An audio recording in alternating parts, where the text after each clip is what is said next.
أشهد أن محمدًا رسول الله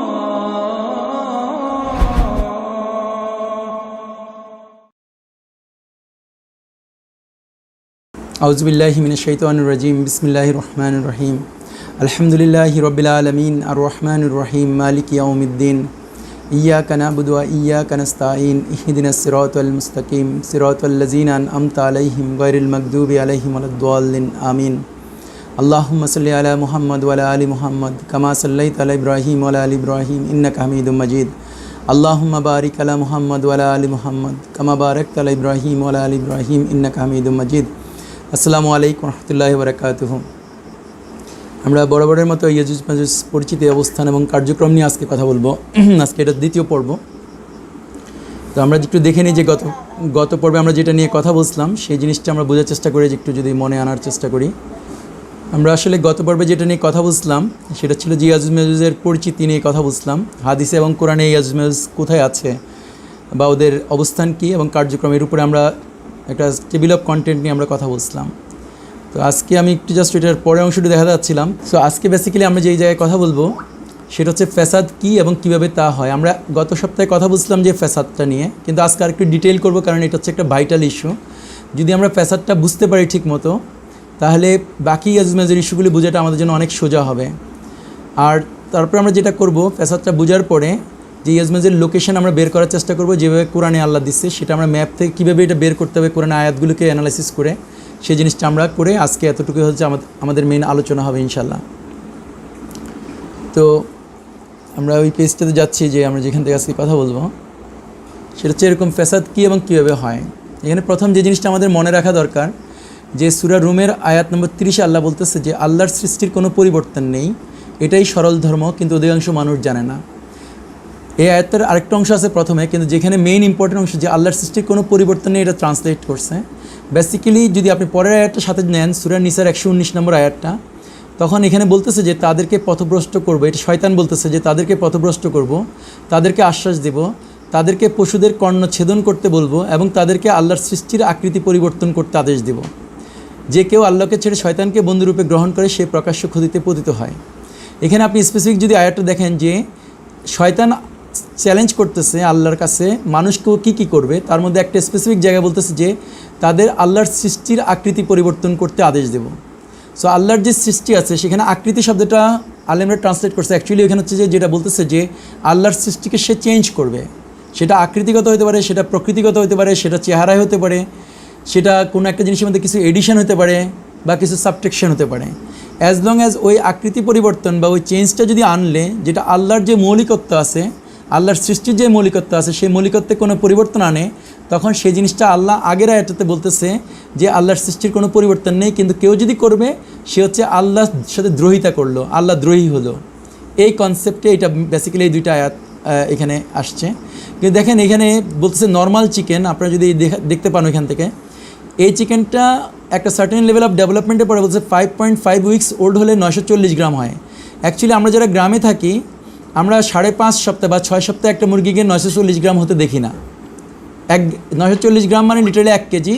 1 KG আসলে কখনো হয় না, এটা অনেক ছোটো থাকে, লিটারালি হাফও হয় না, মানে 500 গ্রাম ওজনও হয় না 6 সপ্তাহে।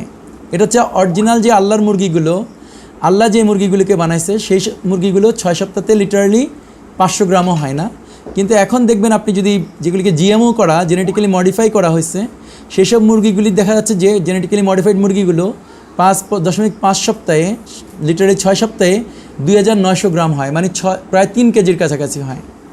তো যদি কেন এটা পারলো, যখন আপনি এই জিনিসটা কেন এটা ইম্পর্টেন্ট, যে কেউ যদি জিজ্ঞেস করে যে কে বেশি ক্ষমতাধর পৃথিবীর মধ্যে, যে কিনা অলমোস্ট লাইক 3 কেজি মুরগি দিতে পারে 6 সপ্তাহের মধ্যে, সে বেশি পাওয়ারফুল কিনা, বা যে কিনা পারতেছে না, যেমন সায়েন্স যদি পারতেছে 3 কেজি করার জন্য, তাহলে সায়েন্স বিকামস এ পাওয়ারফুল, সায়েন্সের একটা ইম্প্যাক্ট হয়। সো যেই ছাত্র কলেজে পড়ে বা ইউনিভার্সিটিতে পড়ে বা ব্যবসা করতে যায়, সে দেখে যে এটা অনেক বেশি উত্তম যে 6 সপ্তাহে একটা মুরগিকে 3 কেজি পাওয়া, তাহলে আমি 3 কেজি মুরগির দাম বেশি পাবো, 3 কেজি থেকে আমি বেশি মাংস পাবো। সো সে ওইটার দিকে ড্রাইভ হয় এবং সেভাবে সে কী করে ফ্যাসাদের মধ্যে জড়ায়। তো আমরা এটা একটু উদাহরণটা আরেকটু ডিটেইল করি, মানে এটা একটা জাস্ট উদাহরণটা। যেমন জেনেটিক্যালি মডিফাইড মুরগিটা ফ্যাসাদ হয় কখন, যখন জেনেটিক্যালি মডিফাইড মুরগি নেয় সে যদি আমরা খাওয়া শুরু করে তখন দেখা যাচ্ছে আমরা ওই ধরনের মুরগি খাওয়ার কারণে মানুষের মধ্যে ক্যান্সার হয়, মানুষের গ্যাস্ট্রিক হয়, মানুষের ডায়াবেটিস হয়। এই রোগগুলো এই লেভেলে আগে ছিল না, যখন জেনেটিক্যালি মডিফাইড মুরগি ছিল না বা ব্রয়লার মুরগি ছিল না, এখন থেকে লেটস সে 50 বছর আগে, 30 বছর আগে, 40 বছর আগে, তখন মানুষের এখনকার পরিমাণ যে পরিমাণ ক্যান্সারে আক্রান্ত রোগী আছে, ক্যান্সারে গ্যাস্ট্রিক আক্রান্ত রোগী আছে বা ডায়াবেটিস আক্রান্ত, সেই পরিমাণ তখন ছিল না। এবং যেহেতু আমার ক্যান্সার হয়, গ্যাস্ট্রিক হয় বা ডায়াবেটিস হয়, তখন আমি ওষুধের উপর নির্ভর করে আমি বাঁচতে চাই এবং চিকিৎসকের উপর আমি নির্ভর করি। সো ক্যান্সার হলে সে আর কোনো ট্রিটমেন্ট মনে করে না যে আছে, এটা কিছুই করার নাই ওরা মনে করে।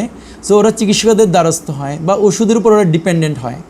সো এটা হচ্ছে একটা ভাইটাল জিনিস যে কেন আমি চিকিৎসক বা ওষুধের উপর ডিপেন্ডেন্ট যদি হব, তখন আসলে আমি ডিপেন্ডেন্ট হওয়ার কথা ছিল কার কাছে? আমার ডিপেন্ডেন্ট হওয়ার কথা ছিল আল্লাহর কাছে, কিন্তু আমি এখন ডিপেন্ডেন্ট হচ্ছি বিকজ অফ জেনেটিক্যালি মডিফাইড মুরগি খাচ্ছি। তার জন্য আমি ক্যান্সার হলো আমার, গ্যাস্ট্রিক হলো আমার, ডায়াবেটিস হলো আমার বা এই জাতীয় রোগ হয়, এবং সেই রোগ হওয়ার কারণে আমি চিকিৎসক বা ওষুধের উপর নির্ভর করি। সো যখন আমি এটা হই তখন একটা ডিবেট হয়, ওলামাদের মধ্যে একটা গ্রুপ বলতে থাকে যে না, আপনি এরকম ওষুধ খেতে পারবেন না, ওই চিকিৎসকের কাছে যেতে পারবেন না, আপনি কোরআনের চিকিৎসার সাথে এটা কন্ট্রাডিকশন করতেছে, ওষুধগুলো হারাম ইনগ্রিডিয়েন্টস দিয়ে তৈরি হচ্ছে। সো যখন মুসলমানেরা একটা ডিবেট হয়, মুসলমানরা একটা দুই ভাগ হয়। সো মুসলমানদের মধ্যে 2 মত 3 মত 4 মত হয়। 2 মত 3 মত 4 মত হওয়া ধর্ম নিয়ে যখন 4 মত হয়, এক আলেম বলে যে হ্যাঁ আপনি চিকিৎসকের কাছে যেতে পারবেন, এক আলেম বলবে না আপনি চিকিৎসকের কাছে যেতে পারবেন না, এক আলেম বলবে আপনি এলোপ্যাথি ওষুধ খাইতে পারবেন না কারণ এটা হারাম ইনগ্রিডিয়েন্টস দিয়ে তৈরি, আরেক আলেম বলবে যে না এটা খাইতে পারবেন, এটা জীবন রক্ষার জন্য খাইতে পারবেন। তার মানে হচ্ছে মুসলমানরা তখন 2টা ভাগ হলো, ডিবেট হলো, 3 ভাগ হয়, 4 ভাগ হয়, 5 ভাগ হয়। এইভাবে হচ্ছে ওরা দুনিয়ার মধ্যে কী হয়, ফ্যাসাদ তৈরি করতে শুরু করে।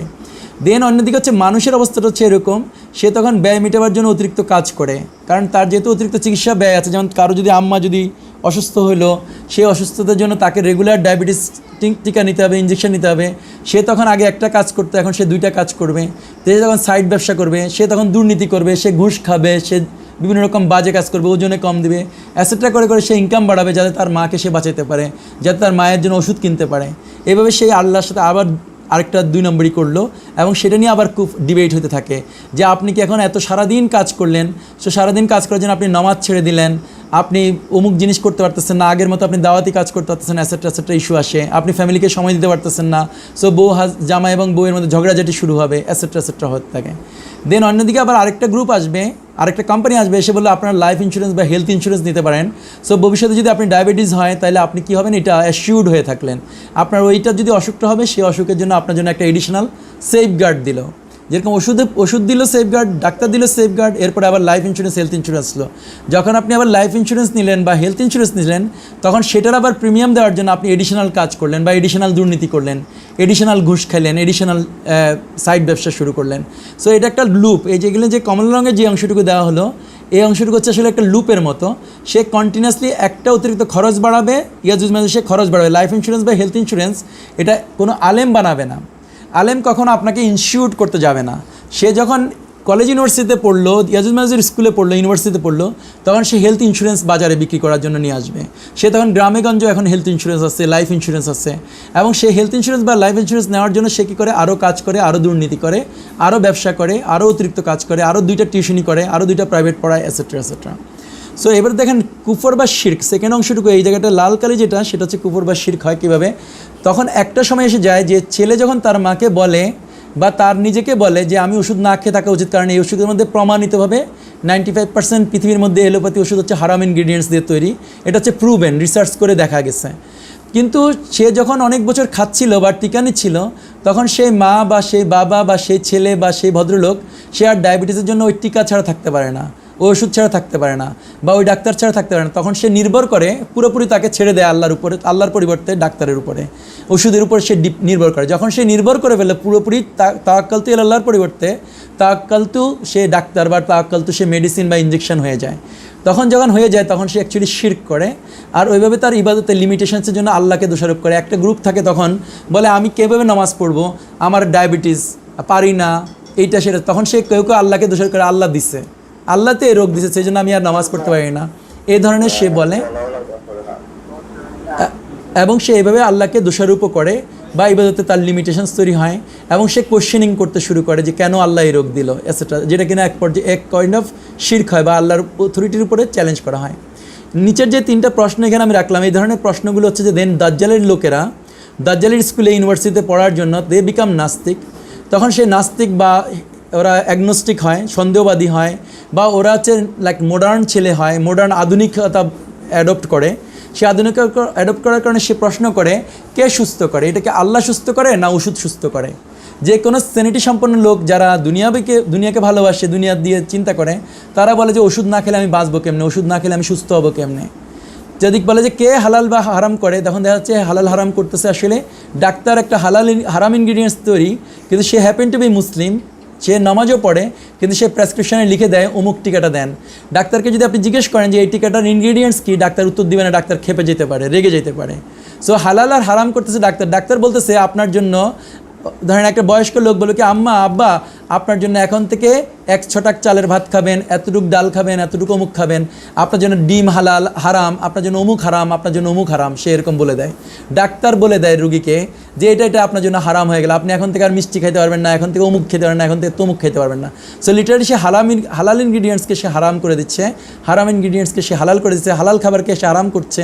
যেটা হুজুরেরা বলে এবং কোরআনের আয়াত অনুযায়ী সে তখন হালালকে হারাম যে করে সে রব হয়, এবং সে রব যে বলে সে হচ্ছে রব পজিশন যায়। আর ওটা যারা ফলো করে তারা হচ্ছে শিরক করে, কারণ তারা আল্লাহর পরিবর্তে অন্য কাউকে হালাল হারাম করার অধিকার দেয়। কার কথা মানতে হবে এটাও দাজ্জাল জিজ্ঞেস করে। তখন বেসিক্যালি মানুষ বলে যে হ্যাঁ ডাক্তারের কথা শুনতে হবে। যেরকম আমরা যেমন যখন করোনা হলো আমরা কার কথা শুনে জামাত ফাঁকা করে যে কারণ ডাক্তারের কথা বলে, ডাক্তার হয়ে যায় অথরিটি, ডাক্তার হয়ে যায়। যদি রাসূল সাল্লাল্লাহু আলাইহি ওয়াসাল্লাম বলতেছে যে করোনা নাই বলতে এই সেন্সে যে সংক্রামক রোগ নাই, কিন্তু ডাক্তার বলতেছে সংক্রামক রোগ আছে, আলেমরা বলতেছে সংক্রামক রোগ আছে, কারণ সে ডাক্তারকে মানতেছে। এভাবে আলেমরা ডাক্তারকে কী করতেছে, মেনে নিচ্ছে, আল্লাহ রাসূল থেকে ওভার প্রেফারেন্স দিচ্ছে।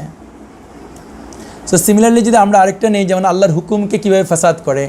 আল্লাহর হুকুমটা ছিল এরকম যে মানুষ খিলাফতের মধ্যে থাকবে, শরীয় অনুযায়ী শাসন হবে, কিন্তু ওরা বলছে না গণতান্ত্রিক সরকার আসবে। যখন গণতান্ত্রিক সরকার আসবে এটার পরিণতি হচ্ছে এরকম যে শরিয়ার অবসান হয়ে যায়, খিলাফার অবসান হয়ে যায়, পৃথিবী থেকে আর শরিয়া নামে কিছু থাকে না, খিলাফত নামে কিছু থাকে না, আল্লাহর আইন নামে কিছু থাকে না এটা, এবং আল্লাহর সাথে কানেক্টেড কোনো মতামত থাকে না। তখন হচ্ছে কি মানুষ্য কোর্ট আসে, ওই ফ্যাসাদটা করে দিছে, এইখানে হচ্ছে ফ্যাসাদটা করে। আমরা আগে যখন মুরগির ক্ষেত্রে হচ্ছে জিএমও মুরগি, এটা হচ্ছে ফ্যাসাদ করে দিল। একটা ইউনিভার্সিটির ছেলে সে পিএইচডি করছে কীভাবে জেনেটিক্যালি মডিফাই করতে হয় মুরগিকে, সে ফ্যাসাদটা এখানে করলো, আর রেজাল্ট হচ্ছে জনগণের উপরে এইগুলো হচ্ছে। ইন এডিশন টু দ্যাট এখানে আরেকটা জিনিস হয়, সরকার আপনার থেকে ট্যাক্স আর ভ্যাট নেয়, নিয়ে এসে হসপিটাল বানায়, প্রতি জেলায় বানাবে, থানায় বানাবে, তারপর ইউনিয়নে বানাবে, এবং সেজন্য আপনিই টাকা দেন। শুধুমাত্র কী কারণে আপনি জেনেটিক্যালি মডিফাইড মুরগি খাচ্ছেন, এখন আপনাদের গ্রামে বেশি লোক গ্যাস্ট্রিক আছে, ডায়াবেটিস আছে, ক্যান্সার আছে। সো ইউনিয়ন পরিষদে একটা হসপিটালের রিকোয়ারমেন্টস আসছে, সেই ইউনিয়ন পরিষদে হসপিটালের জন্য আপনি এবার ঘুষ দেন, ট্যাক্স দেন এবং ভ্যাট দেন। আমরা একটু পরে দেখাবো ট্যাক্স আর ভ্যাট কেমনে হারাম ছিল, অ্যাকচুয়ালি আল্লাহ হারাম করে রাখছিল, কিন্তু আমাদেরকে এখন বাধ্য করা হচ্ছে। সো সেই ট্যাক্স ভ্যাট আপনি দেন মানে কি আপনি ব্যয় মেটাবার জন্য ওই যে অতিরিক্ত ট্যাক্স ভ্যাট দেন, সো আপনি অতিরিক্ত কাজ করেন। সিমিলারলি এখানে আপনি মানুষ্য কোর্ট বানাচ্ছেন, মানুষের আইন দ্বারা শাসন হবে, এটা করতেছেন। তখন আপনি মানুষ্য কোর্ট স্থাপন করেন, জাল দলিলাদি বা মিথ্যার দ্বারস্থ হন, কারণ ওই কোর্টে আপনি জিতার জন্য আপনি জাল দলিলের ব্যবস্থা করেন, মিথ্যার দ্বারস্থ হন। আপনি তখন এটা কী করেন, ডিবেট হয় যে এই শরিয়া কোর্টের পরিবর্তে আপনি কুফরি কোর্টের, লক্ষ্মীপুরের জজ কোর্টে যেতে পারবেন কিনা, হাইকোর্টে যেতে পারবেন কিনা। একদল আলেম বলবেন না, ওগুলি যাওয়াটা হারাম, কারণ আল্লাহ কোরআনের মধ্যে বলে দিচ্ছে মানুষের বানানো কোর্টের কাছে যদি যাবে, আল্লাহ বিনা অন্য কারো কোর্টে যাবে, তাহলে সেটা হচ্ছে কাফের, ফাসেক, জালেম। সো ওইখানে যারা প্র্যাকটিস করে তারা কাফের, ফাসেক, জালেম, এক ধরনের হুজুর বলবে। আরেক ধরনের হুজুর বলবে না ওইখানে যাওয়া যাবে, এখন কি করার আছে, শুকরের মাংস খাওয়া তো হালাল, যখন বিপদে পড়ে যায়। সো এইসবগুলি বইলা তারা এটাকে হালাল করতে থাকে। আরেক ধরনের হুজুর যারা বলবে যে না এটা হারাম, তাদেরকে বলবে মৌলবাদী, তারা জঙ্গি। সো সমাজের মধ্যে তখন কি হয়, ডিবেট হয়। ডিবেট মানে হচ্ছে কুফরি প্র্যাকটিস শুরু হয়ে যায়।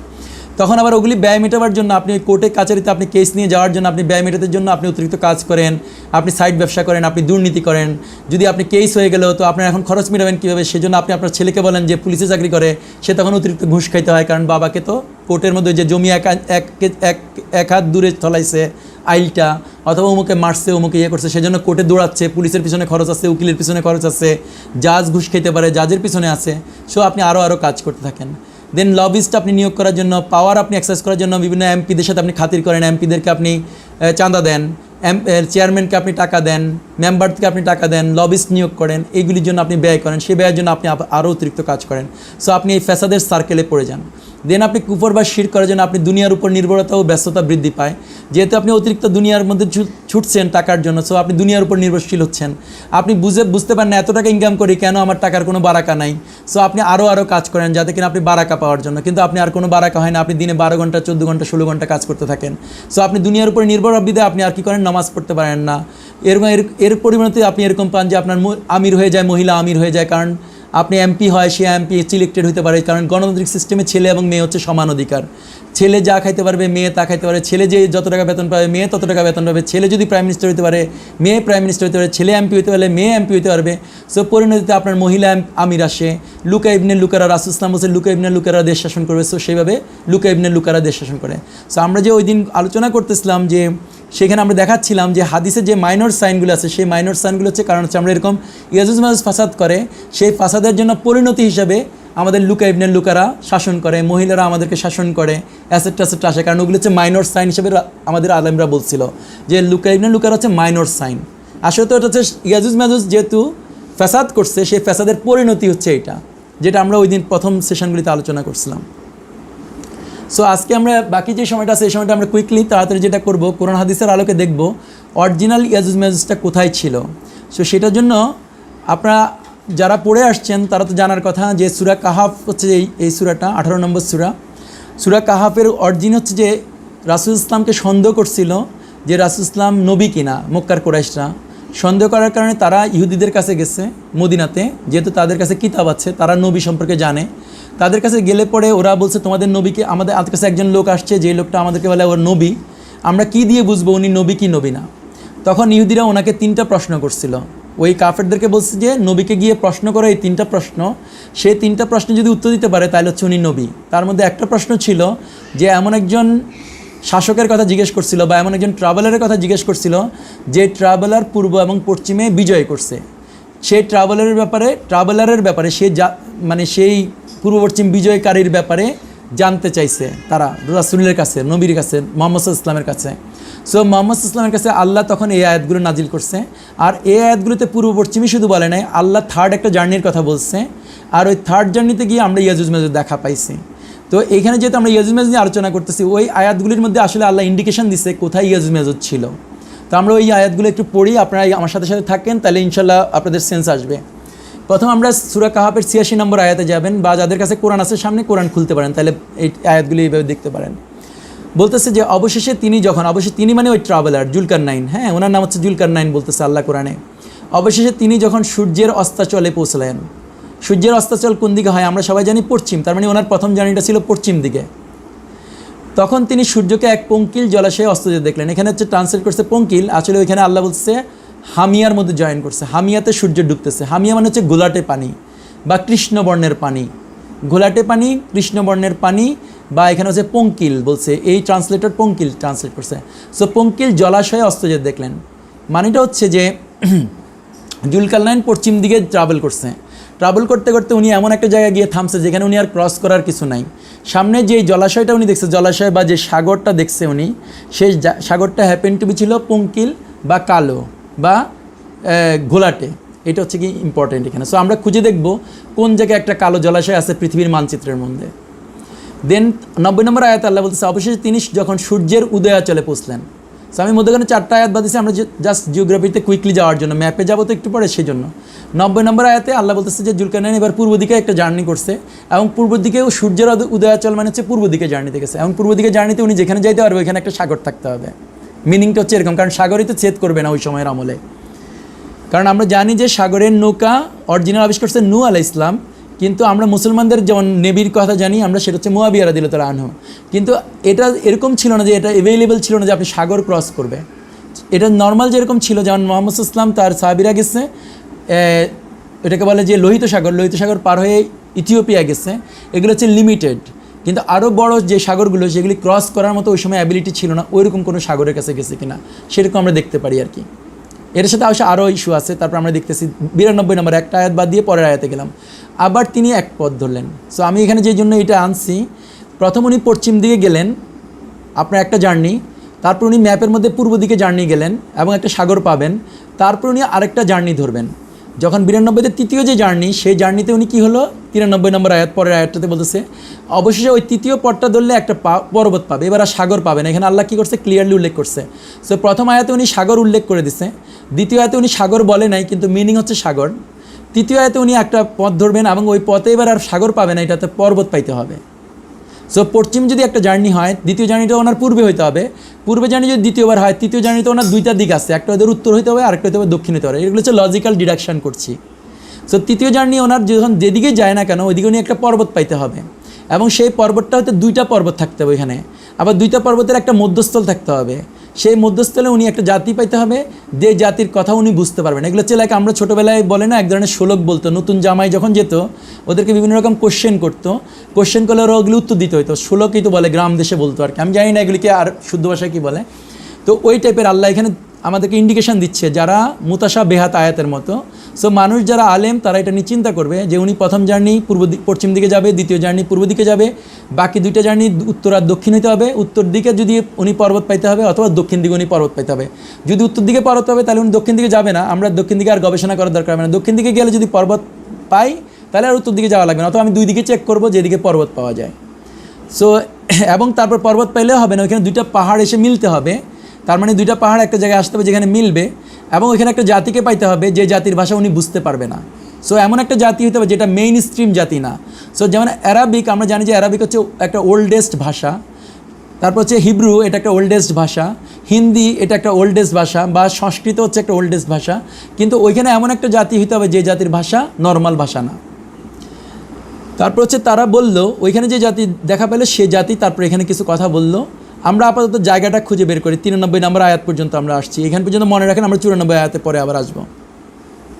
সো এটা একটা পৃথিবীর মানচিত্রর একটা অংশ। আমি এরকম, আপনারা যারা আছেন তারা আপনারা গবেষণা করেন, আমি তো গবেষণা করে একটা জায়গা পর্যন্ত আসছি, বাট আমি গবেষণা বলতে আসলে আলেম গবেষণা করছে, আমি আলেমদের কথাটা আমার মতো করে বলতেছি। সো এখানে আমরা একটা জায়গায় আসছি, যে জায়গাটা আমরা গবেষণার জন্য নিচ্ছি, কারণ এটা সারা বিশ্বকে স্ক্রিনিং করার পরে এই জায়গায় এসে থামছি এই জন্য।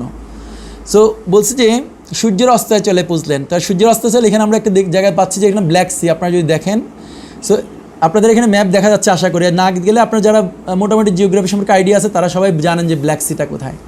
সো ব্ল্যাক সির নামটাই হচ্ছে বিকজ অফ ওই পানিটা কৃষ্ণ, কালো, হামিয়া, ওই পানিটা ঘোলাটে, ওই পানিতে বেশি ডিপ দেখা যাবে না। সো এটা হচ্ছে ব্ল্যাক সি। উনি পশ্চিম দিকে যে জার্নিটা করলে, এখানে ম্যাপে উত্তর দিক হচ্ছে উপরের দিকটা, উত্তর দিক বলে। সো উনি পশ্চিম দিকে জার্নি গেলেন এবং পশ্চিম দিকে উনি ব্ল্যাক সি পেলেন।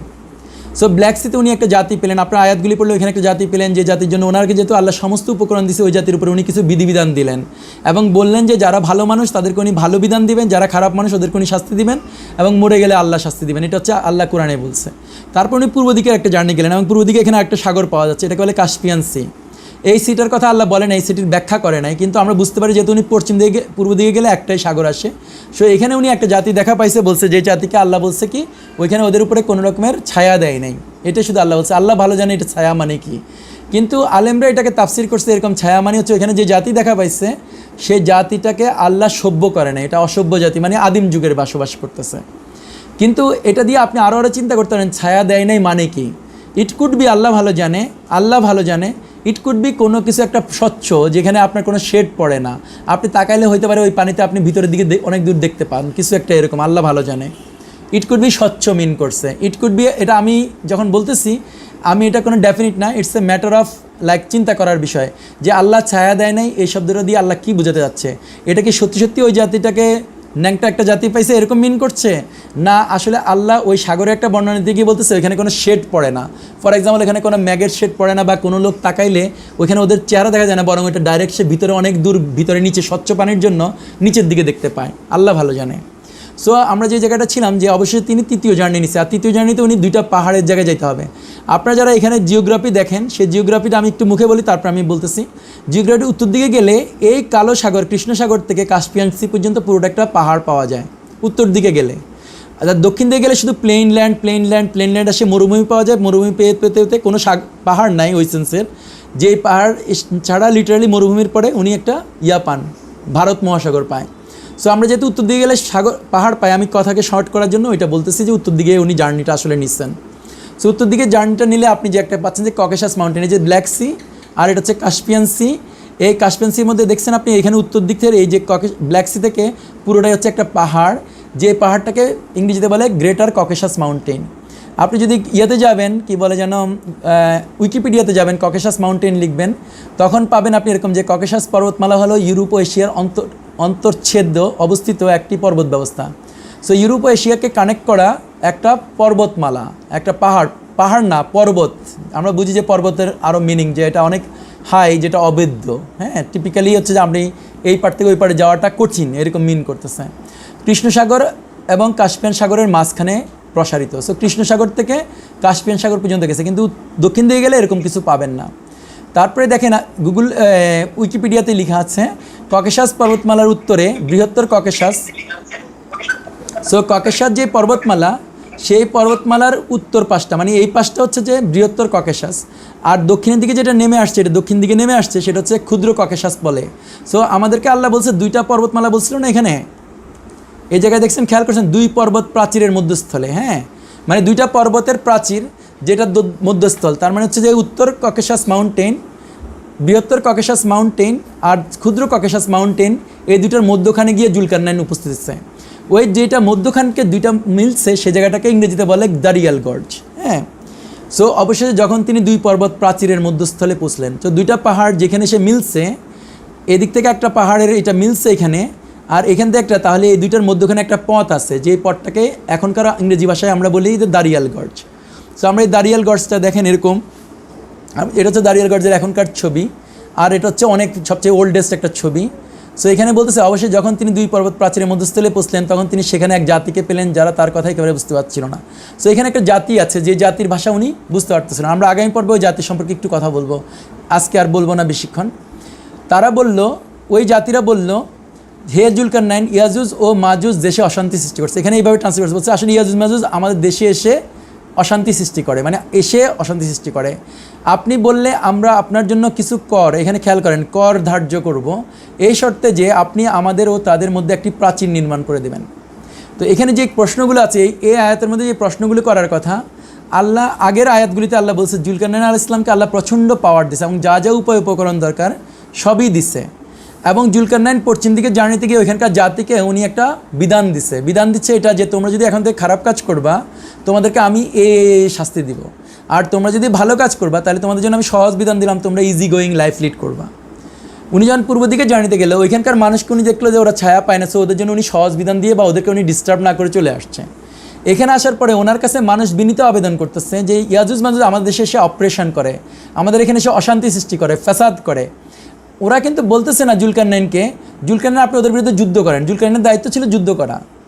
আর ওরা কিন্তু জুলকারনাইনকে বলতেছে কি আপনি ওদের আর আমাদের মধ্যে দেওয়াল তৈরি করেন। কেন ওরা এটা বলতেছে? বিকজ দোজ জাতি ওই পরিমাণ নলেজ ছিল, একটা ব্যাখ্যা, এটা হচ্ছে একটা ব্যাখ্যা, ওই জাতির কাছে এই নলেজ ছিল যে যেই হোক না কেন সে ইয়াজুজ মাজুজের সাথে যুদ্ধ করতে পারবে না। ইয়াজুজ মাজুজের সাথে যুদ্ধ করার অ্যাবিলিটি সম্পন্ন কোনো মানুষ আল্লাহ কখনো বানাবে না, ইনক্লুডিং ঈসা আলাইহিস সালামকেও আল্লাহ ইয়াজুজ মাজুজের সাথে যুদ্ধ করার জন্য বানায় নাই ওই সেন্সে। কারণ আল্লাহ নিজে হাদিসে কুদসিতে বলতেছে আমি একটা জাতিকে বানাইছি যে জাতিকে আমি ভিন্ন অন্য কেউ পরাস্ত করতে পারবে না, বা উনি ছাড়া আর কেউ ওদেরকে ধ্বংস করতে পারবে না। সো যখন ওরা বলতেছে ইয়াজুজ মাজুজকে কী বলে হারাইতে হবে না, যুদ্ধ করতে হবে না, বরং আপনি আমাদের এবং তাদের মধ্যখানে একটা দেওয়াল নির্ধারণ করেন, মিনিং হচ্ছে ওই জাতি জানতো যে উনি যুদ্ধ করবে না ওদের বিরুদ্ধে। আরেকটা হচ্ছে জুলকারনাইনও বলতেছে না যে তোমাদের ট্যাক্স লাগবে না, আমি তো এখনই আমার ঘোড়া এবং আমার যে বাহিনী আছে সেই বাহিনী দিয়ে আমি ওই ইয়াজুজ মাজুজকে পরাস্ত করতে পারি, এটা উনি বলতে পারতো। কিন্তু ওরা বলতেছে না কেন? কারণ উনি বিইং এ নবী বা বিইং এ আল্লাহর গাইডেড পারসন বা বিইং এ আল্লাহওয়ালা মানুষ, উনি জানে যে ইয়াজুজ মাজুজ সো মাইটি, সো পাওয়ারফুল যে আমি ওর বিরুদ্ধে যুদ্ধ করতে পারবো না। সো উনি ওই শর্তেই রাজি হচ্ছে যে ঠিক আছে উনি দেওয়াল তৈরি করে দিবে। আপনাকে পয়েন্টগুলি বুঝতেছেন আশা করতেছি, আমার কথা আমি জানি না তাড়াতাড়ি বলতেছি কিনা। আমি এখানে আপনাদের জন্য আরও কিছু পয়েন্ট আমি রাখছি যেগুলো আপনারা চিন্তা করবেন। এখানে যখন বনি ইসরায়েলি ইহুদিরা আল্লাহ রাসূলের কাছে বলছে দুইটা প্রশ্ন করছে, পূর্বের জার্নি এবং পশ্চিমের জার্নি, কেন ওরা এর বাইরে বলে নাই? কারণ ওদের কাছে কি এরকম কোনো নলেজ ছিল কি না যে একজন গ্রেট ট্রাভেলার আছে, সেই ট্রাভেলার জানে ওই ট্রাভেলার যে জার্নি করছে সেই ট্রাভেলার সম্পর্কে যদি জানা যায় তাহলে ওরা বুঝতে পারবে, ওদের যে এই কোশ্চেন আছে মনের মধ্যে সেই কোশ্চেন ওরা বুঝতে পারবে। যেটা আমার এই কোশ্চেনটা আমি এখানে লিখছি নিচে 3 নম্বরে যায়। আপনি আবার চিন্তা করেন, এটা আপনি যখন এই আয়াতগুলি পড়বেন আপনি এই মাথার মধ্যে চিন্তা করবেন, তাহলে আপনি এগুলো উপকার পাবেন ইয়াজুজ মাজুজ বোঝার জন্য। দ্বিতীয় যাত্রার কথা ওরা জিজ্ঞেস করে না, ওরা জিজ্ঞেস করছে পূর্ব পশ্চিমের যাত্রা, কিন্তু আল্লাহ কেন তৃতীয় যাত্রার কথা বললেন? তাহলে আল্লাহকে কোনো কারণে এক্সপোজ করতে যাচ্ছিলেন কিনা, যেহেতু আখিরি নবী আসছে মোহাম্মদ ইসলাম, আর আখিরি নবীর মাধ্যমে উনি ওরা কোথায় আছে, ওই ইয়াজুজ মাজুজ কোথায় আছে সেই জিনিসটা মানুষের কাছে উন্মুক্ত করতে যাচ্ছেন, বনি ইসরায়েলের কাছেও, ইহুদিদের কাছেও, মুসলিমের কাছেও, সারা বিশ্ববাসীর কাছে। সো আল্লাহ এই জন্য তৃতীয় যাত্রাটার কথা জিজ্ঞেস না করা সত্ত্বেও আল্লাহ কোরআনে বলছে। নর্মালি হচ্ছে আল্লাহ কখনো অতিরিক্ত ওয়ার্ড ইউজ করে না কোরআনে, কিন্তু এখানে এসেই উনি অতিরিক্ত একটা কাহিনীই বলছে। দেন আপনি এই বিষয়টা জিজ্ঞেস করবেন, আপনি পড়বেন যখন, তারা কি জানতো, তারা বলতে আমি এখানে বলছি বনি ইসরায়েলি ইহুদিরা, তারা কি জানতো কে তাদেরকে বা কি হলে পরে তারা তাদের প্রমিস ল্যান্ডে ফিরে যেতে পারে, প্রমিস ধ্বংসপ্রাপ্ত শহরে ফিরতে পারবে। কারণ বনি ইসরায়েলিরা যখন কোশ্চেনটা করতেছে তখন তারা মদিনাতে, আর আমরা জানি মদিনাতে বনি ইসরায়েলিরা এই জন্য আসছিল যে তারা লাস্ট নবীর সন্ধানে ছিল, তাদের উপায় ছিল না, তাদেরকে জেরুজালেম থেকে পিটায়া মেরে কেটে বের করে দেওয়া হয়েছে, এবং এমনভাবে তাদেরকে মারা হয়েছিল যে তারা আর জেরুজালেমে কখনও ফিরতে পারবে না। সেটাও আল্লাহ কোরআনে বলে দিচ্ছে, আমরা অন্য সূরাতে জানি। যেমন আমি এখানে কয়েকটা রেফারেন্স দিচ্ছি, সূরা বনী ইসরাঈল 4 নম্বর থেকে 8 নম্বর আয়াত পড়লে আপনারা জানতে পারবেন যে আল্লাহ বলতেছে ওদেরকে আল্লাহ মেরে কেটে বের করে দিচ্ছে, এবং ওরা তখন ওই যে মেরে কেটে বের হওয়ার জন্য দ্বিতীয়বার যখন ওদেরকে বের করছে, তখন ওদের একটা গ্রুপ আল্লাহ রাসূলের জন্য, প্রমিস নবীর জন্য ওরা এসে মদিনাতে বসবাস করতেছিল এবং খাইবারে বসবাস করতেছিল। সো ওরা যদি কুরাইশদেরকে প্রশ্ন করতেছে, মিনিং হচ্ছে যে তারা জানতে চাচ্ছে কখন আমরা আমাদের প্রমিস ল্যান্ড জেরুজালেমে ফিরতে পারবো। তখন আল্লাহ সেটা আবার এখানে বলতেছে তারা জানতো কিনা, যে তাদের কিতাবের মধ্যে লেখা আছে কিনা, যেটা গবেষণার বিষয়, যে সূরা আম্বিয়ার 95 এবং 96 নম্বর আয়াতে আল্লাহ বলতেছে যখন জেরুজালেমকে ধ্বংস করা হয়েছে, লিটারাল মানে হচ্ছে এরকম, জেরুজালেমকে ধ্বংস করা হয়েছে এবং জেরুজালেমে ওদেরকে ফিরাটা হারাম করে দিছে, ওই ফিরাটা তখনই শুধু ওরা ফিরতে পারবে যখন আল্লাহ ইয়াজুজ মাজুজকে পৃথিবীর কন্ট্রোলে নিতে দিবে বা পৃথিবীর মধ্যে ছড়াই দিতে দিবে। 96 নম্বর আয়াতে বলতেছে এটা। সো যদি তাই হয় তাহলে ইহুদিরা এই প্রশ্নটা করার রিজনটা হচ্ছে এটা, যে ওরা জানতে চাচ্ছে ওই ইয়াজুজ মাজুজের কথা, যাদেরকে যদি ছাড়া পায় তাহলে ওরা ওইখানে ফিরতে পারবে। সো ওই ব্যাপারে ওরা ইনফরমেশন জানতে চাচ্ছে, ইনফরমেশন গ্যাদার করতে যাচ্ছিল। সো আমরা এখানের পরে যে জায়গাটা আসছি, এই জায়গায় এখানে আপনারা দেখতে পাচ্ছেন যে দারিয়াল গর্জ, এই দারিয়াল গর্জ সম্পর্কে আমি একটু কথা বলি। দারিয়াল গর্জ হচ্ছে একমাত্র রাস্তা, ককেশাস মাউন্টেন, যেটা আমরা বললাম যে ব্ল্যাক সি থেকে কাস্পিয়ান সি পর্যন্ত আছে, এখানে পুরোটা পর্বত দিয়ে, এটা কোনোভাবে ক্রস করা সম্ভব না আদার দেন এই একটা রাস্তা। এটা একটা অনেক পুরনো রাস্তা, সেই পুরনো রাস্তা দিয়ে এই পার থেকে এই পারে যাওয়া যায়। আর এখনকার যদি আমরা গবেষণা করি তখন আমরা দেখতে পারি এই বাঁধটার ওই পারে যারা ছিল তাদের সম্পর্কে আমরা জানতে পারি আর কি। সো এখানে আমি 97 আর 98 আয়াতটা দিয়ে আজকে আমরা শেষ করব। তাহলে আমরা কিছু প্রশ্ন করতে পারি, যেহেতু আমার কথাগুলো গোছানো হবে না এরকম সময়ে, সামনাসামনি হলে এক ধরনের কথা বলা যায়, আর স্কাইপিতে এর থেকে কেমনি বাইরে ভালো করে কথা বলবো আমি বুঝে উঠতে পারতেছি না, কারণ আমাকে এদিকে খেয়াল করতে হইতেছে আমি কী লিখছি। সো 97 নম্বর আয়াতে আল্লাহ বলতেছে যে আর তাই ইয়াজুজ মাজুজ না পারবে তার উপর আরোহণ করতে হবে। যে বারটাই দিছেন জুলকারনাইন আলাইহিস সালাম, সেই বারটার ব্যাপারে এটা হচ্ছে কন্ডিশন যে এরা কখনো এই বাঁধের উপর দিয়ে আসতে পারবে না, পাহাড়ের উপর দিয়ে তো আসতে পারবেই না, এই বাঁধটার উপর দিয়ে আসতে পারবে না, এবং না পারবে তা বেদ করতে, অর্থাৎ এই বাঁধটার ভিতর দিয়ে ওরা যেতে পারবে না, ক্রস করতে পারবে না। কিন্তু কখন পারবে সেটার একটা কন্ডিশন সেট করছে। এই কন্ডিশনটা আমি লাল করার রিজন হচ্ছে আপনারা মনে রাখবেন, এই লাল করার অংশটুকু ইম্পর্টেন্ট, যেটা আমরা আগামী পর্বে যখন খুলবো তখন আমরা বুঝতে পারবো। জুলকারনাইন বললেন এটা আমার পালনকর্তার অনুগ্রহ, যখন আমার পালনকর্তার প্রতিশ্রুত সময় আসবে। সো একটা নির্দিষ্ট একটা টাইম আছে, সেই টাইমে কী হবে, একে চূর্ণ বিচূর্ণ করে দিবেন বা এর সাথে মাটি, অন্য ট্রান্সলেশন আছে মাটির সাথে মিশিয়ে দিবেন, এবং আমার পালনকর্তার প্রতিশ্রুতি সত্য। সো এখান থেকে আমি যে জায়গাটা সামারি করতেছি আপনাদেরকে, সেই সামারিটা হচ্ছে যে জুলকারনাইনকে বাঁধের কথা বলা আছে, আর সেই বাঁধটা আমরা বের করছি কোথায় আছে, সেই বাঁধটা হচ্ছে যে ককেশাস মাউন্টেনের সাথে, এখানে আমরা এই জায়গাটা কনক্লুশন করছি।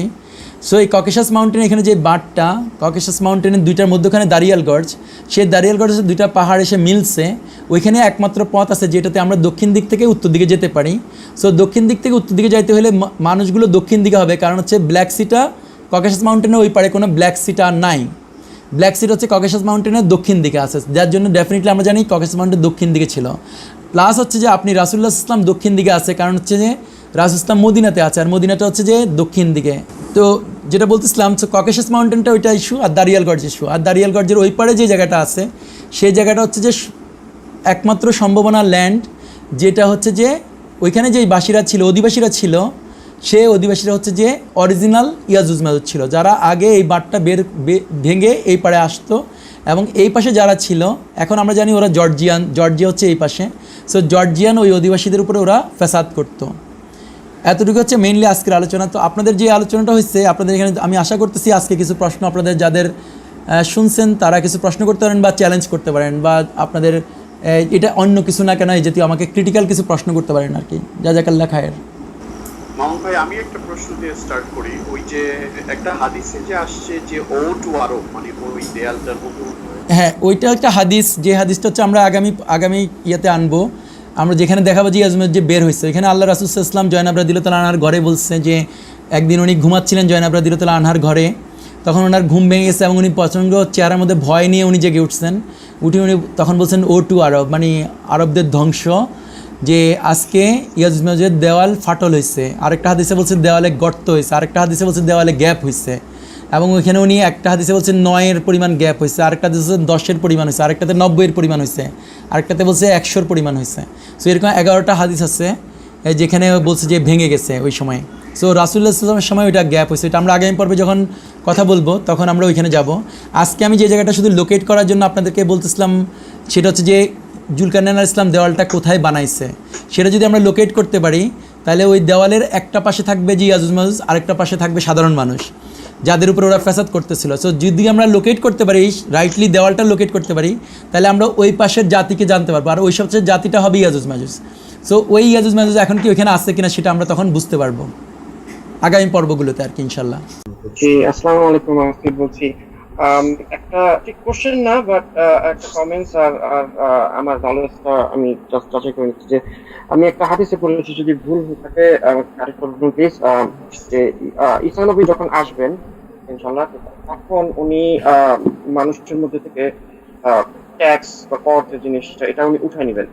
তো মামুন ভাই যখন বলছিলেন আজকে যে কর হারাম, সেই ক্ষেত্রে আমি হাদিসটা আমার জানা ছিল আগে, কিন্তু আমি জিনিসটা রিয়েলাইজ করিনি। আমার কোশ্চেন ছিল সবসময় মনে যে কিন্তু উনি উঠায় নেবেন কিন্তু কেন?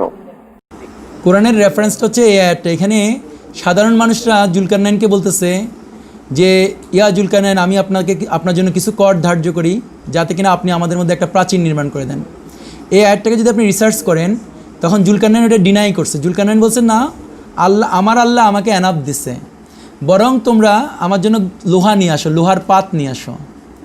তারপরে ওরা লোহার পাত আনলো, উনি বললো যে ওকে লোহার পাতগুলি বসাও। তারপর উনি বললো যে ওদেরকে গলিত তামা নিয়ে আসো। তারপর ওদেরকে উনি বললো যে তোমাদের লেবার দাও। 3টা জিনিস লাগছে ওই দেওয়ালটা তৈরি করার জন্য, লেবার লাগছে, লোহার পাত লাগছে এবং গলিত তামা লাগছে। সো দেওয়াল বানাতে যা যা লাগছে সবগুলি দিছে ওইখানকার জনগণ, কিন্তু ওদের থেকে ট্যাক্স নিয়ে উনি ইচ্ছা করলেই তো লোহা কিনতে পারতো, উনি একটা কন্ট্রাক্ট দিতে পারতো, টেন্ডার দেখতে পারতো, টেন্ডার দেখে উনি বিভিন্ন দলের লোকদেরকে বলতে পারতো তোমরা টেন্ডারে বিডিং করো। তারপর উনি ওদেরকে এখানে কন্ট্রাক্টার সেট করতে পারতো, কন্ট্রাক্টার ওই এখানের মধ্যে 20% অফিসে ঘুষ দিতে পারতো, 20% দলীয় লোকদেরকে দিতে পারতো, 20% দিয়ে কাজ করতো, আর 50% সে বাসি 40% সে খেয়ে ফেলতে পারতো। এরকম একটা রিজন তৈরি করতে হতো, কিন্তু জুলকারনাইন সেটা করে না। জুলকারনাইন বলতেছে যে না, যেটা লাগবে শুধু সেটাই দাও, এর বেশি কিছু না। আর যদি জনগণ সেই লোহা এনে দিবে, জনগণ সেই গলিত তামা দিবে, জনগণ যদি সেই লেবার দিবে, তখন ওইখানে আর কখনো কোনো রকমের করাপশন তৈরি হতে পারে না। এরপরে আমি আরেকটা হাদিস আপনাদের নজরে আনতেছি। এই হাদিসটা হচ্ছে এরকম, একদিন সকালবেলা আল্লাহ রাসূল সাল্লাল্লাহু আলাইহি ওয়াসাল্লাম বের হয়েছেন মদিনা থেকে। ওই সময় মদিনাতে 3টা বাজার ছিল ইহুদিদের, একটা বনু কাইনুকা, একটা বনু কোরাইদা, একটা হচ্ছে বনু নাদিরের। 3টা বাজারই ছিল, যেহেতু ইহুদিরা মদিনার আউটার স্ট্রিটে থাকতো, সো 3টা বাজারই ছিল মদিনার আউটসাইডে। সো রাসূল ইসলাম একটা বাজারে গিয়ে দেখে যে কি ইহুদিরা যারা বিক্রি করে তাদের উপরে খাজনা নেয় বা ট্যাক্স নেয়। আরেকটা বাজারে গিয়ে দেখে যারা বিক্রেতা তাদের উপরে ট্যাক্স নেয়। আরেকটা বাজারে গিয়ে দেখলো ক্রেতার থেকেও কিছু ট্যাক্স নেয়, বিক্রেতার থেকেও কিছু ট্যাক্স নেয়।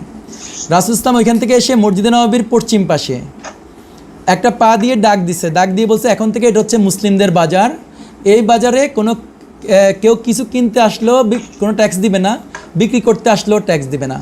এইটা থেকে হচ্ছে প্রুফ যে আল্লাহ রাসূল অ্যালাউ করে নাই ট্যাক্স নেওয়া। কিন্তু এখন যখন ডেমোক্রেসি এসছে, যখন দুনিয়াতে দাজ্জালিক শাসন এসছে, তখন ওরা হচ্ছে ট্যাক্স বসাতে শুরু করছে। এবং ট্যাক্স বসাতে এরকম হচ্ছে, কিছুদিন আগে, বছর খানিক আগে আমাদের বাড়িতে চৌকিদার আসছে যে আমাদের কয়টা ঘর, প্রতিটা ঘরের জন্য সে হোল্ডিং ট্যাক্স নেবে, ইনক্লুডিং ওরা আমাদের রান্নাঘরের জন্যও নিবে, আমাদের মুরগির খাওয়ার জন্যও নিবে। সো এইরকম হচ্ছে এখন ট্যাক্সের পজিশনটা এসছে। দেন আপনার ভ্যাটের পজিশন এসছে এরকম যে সারাদিন একটা ভিক্ষুক সারাদিন ভিক্ষা করে 100 টাকা পায়, 100 টাকা ভিক্ষা করে পেয়ে সে হোটেলে গিয়ে ভাত খেতে গেলে তার থেকে 15 টাকা ব্যাট নেয় আর 85 টাকা তাকে খাবার দেয়। সো এই পরিমাণ জুলুম হচ্ছে।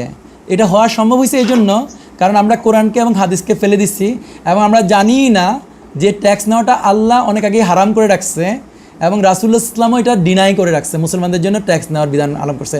কিন্তু অনেকে যে হাদিসগুলো বলে বা যে জিনিসটা বলে ওই জিনিসটা প্রুভেন হয় না। একবার আমার সাথে এক আলেমের কথা হচ্ছিল আর ওই আলেম খুব ক্ষেপে গেছে এটা নিয়ে কথা বলতে গিয়ে, বাট এনিওয়ে ওইটা অন্য জিনিস, অন্য আলোচনা। কিন্তু এগুলো হচ্ছে যে আসলে চিন্তা করার বিষয় ছিল, কিন্তু কোনো কারণে আমরা চিন্তা করতেছি না কারণ আমরা প্রিন্সিপাল হারাই ফেলছি। ওই যে ইয়াজুজমান যে ছাড়া পাচ্ছে অনেক আগে সেটা আমরা ভুলে গেছি আর কি, যার জন্য এটা সম্পূরক প্রশ্ন যদি করি এখানে যে সে ইন কেস আমরা এখন যে রাস্তা বানাচ্ছি, যে সে রোড তৈরি করা হচ্ছে বা ডেভেলপমেন্ট ব্রিজ তৈরি করা হচ্ছে, হ্যাঁ, একটা সিটির সাথে আরেকটা সিটির ব্রিজ, তো এগুলা যদি জুলকারনাইনের সিস্টেমে তৈরি করা হয় তাহলে কি মানে করতে হয় রাস্তা বা ব্রিজ, তাহলে সেক্ষেত্রে কি জনগণ মানে এখন তো আমরা ট্যাক্স দিচ্ছি, তো এটা ট্যাক্স না দিয়ে নর্মাল ছিল কি যে মানুষ এটার জন্য শ্রম দিবে এবং ওই ইট সিমেন্ট যা লাগে এটা দিবে, এরকম ব্যাপারটা না? সুন্দর প্রশ্ন করছেন। এটার জন্য খুব সহজ একটা হাদিস হচ্ছে এরকম যে মদিনাবাসীরা খাবারের জন্য মানে লাইক ওয়াশার প্রবলেম ছিল, মদিনা শহরে কোনো ওয়াশার ছিল না। সো রাসূলুল্লাহ ইসলাম বলতেছে যে যেই জায়গা থেকে ওরা পানি আনতেছিল ওইখানে কিছু প্রবলেম ছিল, যারা যাদের ভাগে ওই কূপটা ছিল তারা বেশি টাকা চার্জ করতেছিল। তো রাসূলুল্লাহ ইসলাম যখন বুঝছে যে এটা মদিনাবাসীদের রিকোয়ারমেন্টস পানিটা আছে, সো উনি একদিন জিজ্ঞেস করছে কে ইয়াটা কিনে দিতে পারে, কূপটাই কিনে দিতে পারে, কিনে ফি সাবিলিল্লাহ করতে পারে বা কূপটা কিনে উম্মতের কাজে লাগাইতে পারে। তখন এখানে উসমান রাদিয়াল্লাহু আনহু বলছে সে কূপটা কিনে নিচ্ছে, কিনে উনি দিয়ে দিচ্ছে। সো বিধানটা হচ্ছে এখান থেকে যেটা ডিরাইভ করবেন, যখনই ওয়েলফেয়ার টাইপের কিছু হবে, উম্মান টাইপের কাজ হবে বা ন্যাশনাল টাইপের কাজ হবে, তখন যাদেরই জাকাত বা নিসাব লেভেলের উপরে সম্পদ আছে সেই ধরনের লোকেরা ওইখানে কন্ট্রিবিউশন করবে। যারা গরিব আছে, যাদের নিসাব লেভেল পার হয় নাই, they should not pay anything. যেমন আমাদের যখন বাজার হয়, বাজারে যদি আপনার 1 কেজি আপনার আমড়া হইলো গাছে, আপনি একজন গরিব মানুষ, আপনি 1 কেজি আমড়া বিক্রি করতে গেছেন, ওইখানে এসে একজন চাঁদা নেয় যে আপনি বিক্রি করতে গেছেন কেন। সো আল্লাহ রাসূল হচ্ছে এটা হচ্ছে ট্যাক্স, মানে যে সবার উপরে ইম্পোজ করে, সবাই যে সে চিনি কিনুক, চিড়া কিনুক, চাল কিনুক, ডাল কিনুক, তরকারি কিনুক, সব কিছুর উপরে আপনি ভ্যাট বসে দেন। দ্যাটস আ ভেরি ভেরি জুলুম, নির্যাতন। সো যখনই আপনার নিসাব লেভেলের উপরে আছে তখন হচ্ছে আপনি জাকাত হচ্ছে আপনার ম্যান্ডেটরি, কিন্তু যে কোনো সোশ্যাল ওয়েলফেয়ার জিনিস আসবে খলিফা বলবে যে এখানে একটা জিনিস আছে যে জিনিসটা কেউ একজন ভলান্টারি করবে বা গ্রুপ অফ পিপল ভলান্টারি করবে। আরেকটা বিধান করছে এরকম যে যেটা বলছে আলেমরা এখানে, এটা আছে ইউনিফর্মলি আগের আলেমরা সবাই একমত, যখনই কোনো কিছু দরকার হবে তখন হচ্ছে যিনি খলিফা উনি ওইখানকার জন্য একজ্যাক্ট কত টাকা লাগবে সেটা বলবে। ফর এক্সাম্পল পদ্মা সেতু লাগবে, পদ্মা সেতুর জন্য বাজেট হলো 5,000 কোটি টাকা বা 5,000 বিলিয়ন কোটি টাকা, হোয়াট এভার একটা ফিগার। তখন উনি খলিফা বলবে যে এদেশে যারা নিসাব লেভেলের উপরে আছে তাদের উপরে ওই পরিমাণ উনি কর ধার্য করতে পারবে, যেই পরিমাণ কর ধার্য করলে ওই 5,000 বিলিয়ন টাকা হয়, এর উপরে যেন হবে না। যদি পদ্মা সেতু করার পরে যদি 100 টাকা রয়ে গেল, এই 100 টাকা ওদেরকে ফেরত দিতে হবে।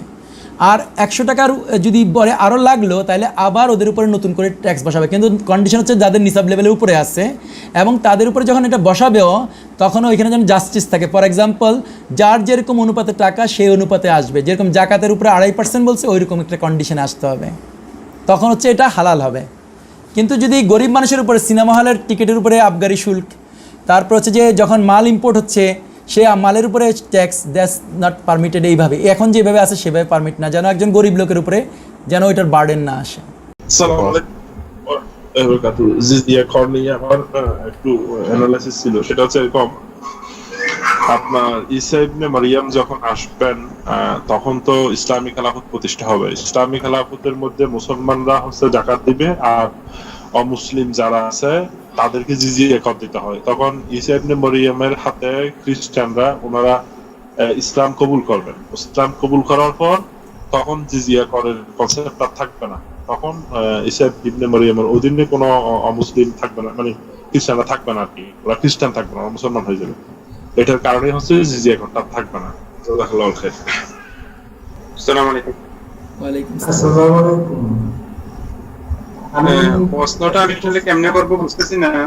প্রশ্নটা জাকাত বা ট্যাক্স রিলেটেড না, এটা অনেকটা হচ্ছে আপনি বলতেছিলেন সায়েন্স রিলেটেড বা রিসার্চ রিলেটেড। যে আমরা যদি আর্লি হিস্ট্রি গুলো দেখে দেখা যায় যে মুসলমানরা আমরা জিওমেট্রি বা মেডিকেল সায়েন্স বা অন্যান্য সায়েন্স অনেকগুলা মানে মুসলমানদের অবদান ছিল বলা হয় আর কি। তো এখন যদি সায়েন্সের তো ইমপ্রুভমেন্টের একটা ব্যাপার থাকে সব সময়, তো এখন যারা ধরেন যারা রিসার্চ করতেছে বা কোনো কিছু ইনভলভ থাকে, তো তারা কি আসলে ইউজুজ মেজুজের এই ট্র্যাপের মধ্যে চলে গেল কিনা, বা তাহলে কি মানুষ মুসলমানরা কি রিসার্চে কোনো কিছুতে বা ইনভলভ হবে না, বা কোনো কিছু কি রিসার্চ বা গবেষণা করবে না, যেগুলো হচ্ছে ধরেন আর করলো কি ধরনের আমরা কেমনে চুজ করবো যে কোনটাতে আমাদের যাওয়া উচিত কোনটাতে যাওয়া উচিত না?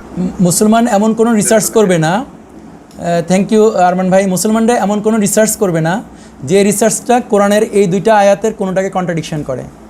এছাড়াও আরও আয়াত আছে এবং হাদিস আছে।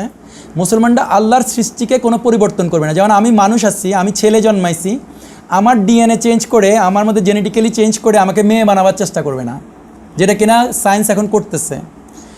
আমার ব্রেনটা নিয়ে বানরের ব্রেনটা আইনা আমার মাথায় ঢুকাবে না, বা আমার ব্রেনটা নিয়ে বানর ঢুকাবে না, বা কোনো একটা রোবটের মাথায় মানুষের ব্রেন ঢুকাইয়া ওকে আর্টিফিশিয়াল ইন্টেলিজেন্স বলে ওকে করবে না, ওকে সোফিয়া বানাবে না, এবং সোফিয়াকে দিয়ে কখনো নাগরিকত্ব দিবে না সৌদি আরবের, ফাসাদ করবে না সে এরকম। সে মানে অ্যাজ লং অ্যাজ সে আল্লাহর সৃষ্টির কোনো পরিবর্তন করে না। আল্লাহ বানাইছে আপেল, আল্লাহ বানাইছে বড়ই, সে কখনো বড়ইকে আপেলের সাথে মিক্স করে আপেল কুল বানাবে না, এবং বানাবার পরে সে এটা প্যাটেন্টিং করে বলবে না এটা হচ্ছে বাউকুল, বা এটা বাংলাদেশ এগ্রিকালচার ইউনিভার্সিটি বানাইছে, তার মানে বাংলাদেশ এগ্রিকালচার ইউনিভার্সিটি কখনো যেন খালে খাবে না। অথবা সে এমন কোনো গোলাপ ফুল বানাবে না, বানায় বলবে না এটা হচ্ছে বেয়ারের ব্ল্যাক গোলাপ, ব্ল্যাক রোজ, এটা বলবে না, কারণ বেয়ার কখনো ব্ল্যাক রোজ বানালে সে হচ্ছে ইয়াজুজ মেজুজ হইলে বানাতে পারবে। আল্লাহ ইয়াজুজ মেজুজকে কেমন একটা ব্রেন দিচ্ছে, যে এই ব্রেন দিয়ে সে এগুলি করবে, এবং করার কারণে সে হচ্ছে পথভ্রষ্ট হবে। যে আল্লাহ বলতেছে, এখানে বলতেছেন আল্লাহ যে তাদেরকে, আপনাকে স্ক্রিন দেখতেছেন, তাদেরকে পথভ্রষ্ট করব, তাদেরকে আশ্বাস দেব, তাদেরকে পশুদের কর্ণচ্ছেদন করব, এবং তাদেরকে আল্লাহর সৃষ্টির আকৃতি পরিবর্তন করতে আদেশ দেবো। আকৃতি মানে এখানে অল ফর্মস অফ আকৃতি। ইট কুড বি ওদেরকে, যেমন আমরা আল্লাহ আমাকে বানাইছে 5.5 ফিট, বা আমাকে ধরেন ব্রু দিছে, জোড়া ব্রু দিছে, আমি যেন ব্রু প্লাগ করে আমি দুইটা আলাদা করব না, আমি আল্লাহর আকৃতি চেঞ্জ করব না। আমি যেন এরকম করব না যে কি বলে এলজিবিটির আন্দোলন করার জন্য আমি ছেলে আর মেয়েকে হিজড়া বানাতে চেষ্টা করব না। এনজিওগুলো টাকা দিয়ে ওদেরকে হরমোন ইঞ্জেকশন করে করে হাজার হাজার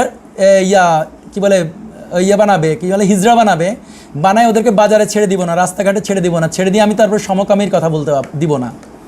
এরকম হচ্ছে যে ফ্যাসাদ হচ্ছে এরকম। সো প্রিন্সিপাল হচ্ছে এরকম যে আল্লাহর কোনো সৃষ্টিকে অল্টারেশন করা যাবে না। সো আল্লাহর সৃষ্টি যেটা যেরকম আছে সেটা সেরকমই থাকবে। এটা হচ্ছে গিয়ে মূল ভিত্তি আর কি। আশা করি বুঝতেছেন। এটা আসলে রিলেটেড কিনা রিলেটেড হইতো, যেটা হচ্ছে আমি যেমন ইকোনমিক্স এর স্টুডেন্ট, সো বিজনেস যে বর্তমান যে ইকোনমিক্স রিলেটেড এবং যে থিওরিগুলো আছে সবগুলো হচ্ছে কন্টেম্পোরারি যে থিওরিগুলো আছে এগুলো হচ্ছে সুদ বেসিস আসলে। সো আমাদের এই পড়াশোনা বা রিসার্চ গুলো তো হচ্ছে আলটিমেটলি সুদ রিলেটেড, তাহলে এইটা তো নিশ্চয়ই কন্ট্রাডিক্টরি, যেটা ইসলামিক ইকোনমিক্স এর সাথে। আমি ইসলামিক ইকোনমিক্স তো এটাকে একদমই হারাম করে দেওয়া হয়েছে। আসলে ইসলামী ইকোনমি নামে কিছু নাই। যারা ইয়াজুজ মাজুজ তারা ইকোনমির মধ্যে আবার একটা ইসলাম বসাই দিয়ে ইসলামী ইকোনমি বানাইছে। তারা রাষ্ট্রের মধ্যে ইসলামী রাষ্ট্র বানাই দিয়েছে, সংগঠনের মধ্যে ইসলামী সংগঠন বানাইছে। ইসলাম নামক একটা ফ্রেজ আগে বসাই দিয়ে তারা ওই জিনিসটাকে কন্টামিনেশন করছে। আল্লাহ যখন বলছে জাকাত, তখন এটা জাকাতই, ইসলামী জাকাত নামে কিছু নাই। আল্লাহ যদি বলছে যে এটা সুদ, এটা ইসলামী সুদ নামে কিছু নাই। হ্যাঁ, এটা হচ্ছে আমি ইসলামিক কী করতেছে, ইয়াজুজ মাজুজ আমাদেরকে স্কুলে কলেজে ইউনিভার্সিটিতে পড়াইছে। আসলে জ্ঞানের সোর্স ছিল যে কোরআন আর হাদিস, এবং কোরআন আর হাদিসটাই আমরা অধ্যয়ন করার কথা ছিল। কোরআন আর হাদিসের মধ্যে ইকোনমি ছিল, কোরআন আর হাদিসের মধ্যে ট্রানজেকশন ছিল, বিজনেস ছিল। কিন্তু ইয়াজুজ মাজুজ কী করছে, জ্ঞানের সোর্স হিসাবে বলছে স্কুল হচ্ছে জ্ঞানের সোর্স, ইউনিভার্সিটি হচ্ছে জ্ঞানের সোর্স, পিএইচডি হচ্ছে জ্ঞানের সোর্স। অ্যাকচুয়ালি আল্লাহ এটাকে রিকগনিশন দেয় নাই। তো ইয়াজুজ মাজুজ অনেক বছর আগে যেহেতু ছাড়া পাইছে, তারা শিক্ষকের মধ্যে ফ্যাসাদ করছে। শিক্ষার মধ্যে ফ্যাসাদ করে তারা এখন স্কুল কলেজ ইউনিভার্সিটি বানাইছে।